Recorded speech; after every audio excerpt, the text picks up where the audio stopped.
What is going on, everybody? It's me, Mark Robertson, back again, and I'm so sorry for the lack of videos. Um, I literally worked all of spring break, and I just wanted to take whatever extra time I had on spring break just to relax, and then just work and school. This week have been just crazy, so I'm back now, and I'm ready to talk more basketball. So let's get into it. And before I start the video, I wanted to talk to you guys about something I'm going to be starting next week. I'm going to be starting a Sacramento Kings showcase for each of the players on the current team and their grades, including the coach, and then the last video will be the overall grade of the of the Kings season and how they played as a team and what they need to improve on with the upcoming free agency and the draft and all that. So let's get into it. So today's video, I'm going to be talking about the details of the 2017 free agency and what it will hold for the Kings to be able to target different players going forward. Um, oh yeah, and like I say every video, please make sure to hit the like button. It shows me support, and then it shows me that you guys like the videos, and it shows me that you want me to continue talking about sports and basketball and the Kings. So yeah, hit that like button. All right, let's get into it. So first, I'm gonna list the top 10 um, current free agent players that will be free agents this upcoming season. I don't know if they have a player option or what it's coming to be. Like, I understand some of them have player options and some of them have unrestricted, or some of them are unrestricted, some of them are restricted. But let's just get into it. So, number one, Kevin Durant. Uh, I see Kevin Durant being either he's going to stay with GSW or go somewhere else. I have no idea where he would go if he didn't stay with Golden State. Like, there's no reason for him to leave, really. Number two, Stephen Curry. I see him becoming if if Charlotte was to not play Batum at the shooting guard and move him to small forward, which is his normal position, and have like Kimba be point guard, I could see him trying to go back home and play for Charlotte. I could see him playing for the Spurs. Um, with Parker getting a little old, they need a different point guard to take over his position. I don't see Patty Mills really becoming his point. I don't see Patty Mills being on the Spurs at the end of the season, to be frank, unless he did really good in the playoffs. Because yeah, he's been good, but it they have better options at the end of the season. So yeah, there's that. Number three, Blake Griffin. Number four, Chris Paul. Both of them verbally said that they're going to stay with the Clippers at the end of the season. Just because it's verbal doesn't mean you don't know. Like, going with the Rudy Gay thing. Just because he says something doesn't mean he said that before. He said that before he got injured. After he got injured, he's like, I'll think about it and I'll go wherever best suits me.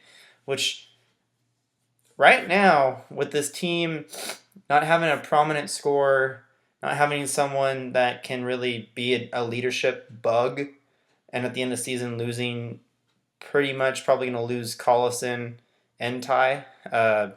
Not really going to have a big leadership hit, other than they're going to keep Temple and they're going to keep Tolliver for sure. So yeah, there's that. So yeah, I see that happening where Chris Paul might leave and Griffin might leave, but I don't know exactly where they would go. To be frank. But yeah, there's that. Number five, Gordon Hayward. See him going back to the Jazz on a max contract. They're gonna max him out anyways. I mean, there's no word there. Kyle Lowry. Be kind of hard to give up the position of being able to play with DeRozan as that solid backcourt or front court, backcourt, solid backcourt. Paul Millsap, I see him opting into his contract with the Atlanta Hawks, unless something else comes his way. I could see him going to. Ooh. Where did he work the best?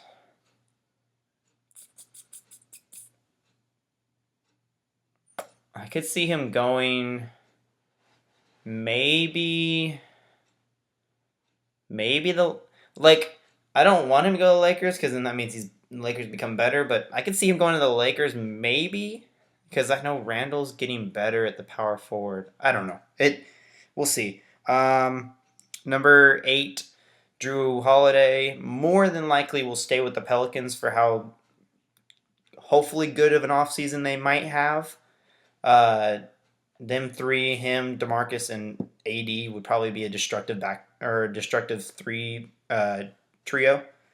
Danilo Gallinari, I see him going somewhere else other than the Nuggets, because it looked like they were ready to trade him at deadline, but they couldn't find anybody. So there's that. Serge Ibaka, I see him re-signing with the Raptors because I feel like the Raptors is a really good position for him. Maybe going back to OKC, even though the OKC trade. Ooh, there's a lot of players in this offseason that you have no idea where they're going to go. So you never know. Who else? So yeah, that's the top 10 that I have for free agents upcoming, and then most likely targets for the Kings. So this is going into who I think they could possibly target going into this offseason. It really depends on the draft. It really depends on if Rudy opts in, if we get Bogdanovich, because just think about this. Bogdanovich opts in, or Bogdanovich comes over, right? We have, if he,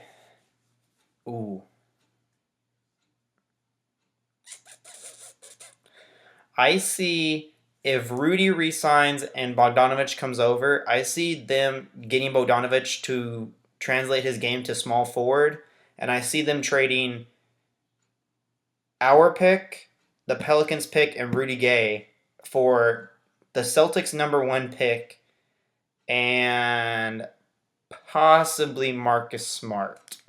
Maybe. Or Rozier.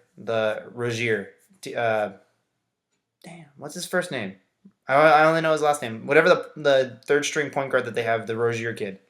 I see them getting that out of it. And then we draft Fultz or Lonzo. Which one do you take? Probably in that situation, even though it would be such a lull because Lonzo going to the Kings instead of the Lakers. I would take Lonzo. He plays better team-wise, so there's that. So point guard-wise, let's get into it. Jeff Teague will be a free agent. George Hill will be a free agent. Patty Mills will be a free agent. All of them are not in the top 10. If anything, I see Jeff Teague going back to Indiana, sadly, because that's his hometown, or that's his home, so obviously he might just stay there. George Hill, possibly, he might go just stay with the Jazz in his current position. Patty Mills, depends on how good the playoffs are. If the playoffs are okay for the Spurs, then probably will stay on the Spurs. So that's 3, probably get best chance at any of the 3 point guards in that situation are George Hill. Probably. But going off of this draft, if we're not looking to go full force at playoffs next year, which any team does, but it's just like, if it happens, it happens when it comes to a rebuilding team. I would say go full force and try to get one of those top 2 point guards and then have them start. Why not? Just get a better backup. And then, just get... Honestly, they could... Another point guard that will be a free agent will be freaking Ty Lawson. He's played fantastic. Like, no one understands the fact that Ty Lawson played amazing for Sacramento in his 1 year. You give him like a 2-year 2-year 10 mil, 5-year 5 mil each. And then give him like an option on his second year, a player option on his second year. You're golden. He can play starting point guard. You have whatever the rookie play the backup, and that way you're good. And then it's cheap. You got money to spend on Bogdanovich and people like that. So we'll do that. And then a point guard I put in here just for fun. Steph Curry. Like, Vlade could end up throwing every cent that he has at him and making a really good point why they'd still be close to where his family lives. And yeah, it's the smallest percent chance, like 0.000000000000001. Like, there's no chance we're gonna get him. It's just a what if kind of situation. Um, because you never know. He'd call up Seth and be like, "Hey Seth, do you know if the Kings are any good?" Like, you never know. And then small forwards, Otto Porter. If it comes down to the fact that Rudy opts out and we need a small forward and we don't want Bogdanovic to play small forward, then you get Otto Porter on a max contract for sure. And then you have players like Ilya Silva, who will be a cheap, really efficient role playing small forward, like good for 3-and-D. Iggy will be. I see Iggy going back to the Warriors, though. To be frank, Tyreek will be a free agent. I see us probably giving him a veteran deal, and then there you go. You have him as a veteran, have him as a locker room kind of guy. Looks very happy being back in Sacramento, which everyone thought he wasn't going to be since he didn't like it the first time. But there you go. And then the last one I have on the list for Kings' potential small forward targets is PJ Tucker. He's still pretty reliable as probably a backup small forward, but hey, you never know. All right. So that's it today. Like I said, make sure to give me any feedback on my idea about the Kings Grading Showcase series that I'm going to be starting next week. Anything you want to hear about it on there, anything, yeah, just anything in general. And then, like I said, make sure to hit the like button, hit the subscribe button for more Kings news, and make sure to hit the little bell that's right next to it so you get notifications from my videos.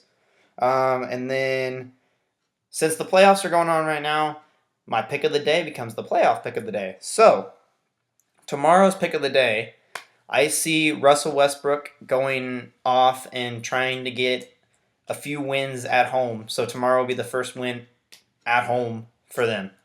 And then I see Isaiah. Isaiah gets back into the game. Or wait. Is he going to be... Is he going to be back with the team to play by that time? We'll just have to see. If he gets back, I'll just say my one pick is Russell because I think Russell's just going to go ham at home. If Isaiah's back, I think Isaiah's going to, after being able to see his family a little bit, being able to relax, being able to do stuff with the family to make sure everything's okay and make sure that he can celebrate his sister's life and everything, he'll be back in full force. I feel like he'll have probably a 40-point game on his first game back. That's my prediction. So, yeah, Westbrook, Thomas. So yeah, thank you guys for watching. Like I said, leave comments down below. I answer them as soon as I see them in my notification box, and you'll get your answer. You'll get your feedback as soon as possible. So yeah, thank you guys all for watching. Like I said, I'm Mark Robertson. Catch y'all later, Hoop fans.